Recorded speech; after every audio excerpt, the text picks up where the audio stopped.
ছাত্রলীগের নেতাকর্মীদের হাতে বিভিন্ন সময় নির্যাতন শিকার ইসলামী ছাত্র শিবির ঢাকা বিশ্ববিদ্যালয়ে ফের স্বাভাবিকভাবে সাংগঠনিক কার্যক্রম শুরু করার চেষ্টা করছে। তবে বিষয়টি অন্য ছাত্র সংগঠন ভালোভাবে নিচ্ছে না এমন অভিযোগ করে নিজের অবস্থান পরিষ্কার করেন সংগঠনের কেন্দ্রীয় সভাপতি রাকিবুল ইসলাম রাকিব।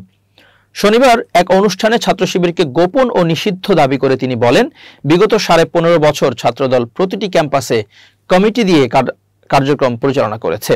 আমরা পূর্ণাঙ্গ কমিটি প্রকাশ করার মাধ্যমে প্রকাশ্যে দিবালোকে আমাদের কার্যক্রম পরিচালনা করছি। কিন্তু এখন দেখা যাচ্ছে একটি গোপন ও নিষিদ্ধ সংগঠন রয়েছে। তারা 15.5 বছর ছাত্রলীগের পতাকা তলে থেকে এবং তাদের আশ্রয় থেকে তারা একজনও প্রকাশ্যে আসার সাহস পায়নি।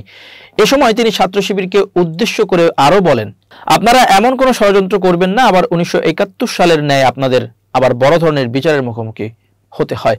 এভাবে এই গোপন সংগঠনের তৎপরতার মাধ্যমে ইতিমধ্যে সাধারণ শিক্ষার্থীরা তাদের বয়কট করেছে এবং সামাজিক যোগাযোগ মাধ্যমে দেখেছেন তাদেরকে।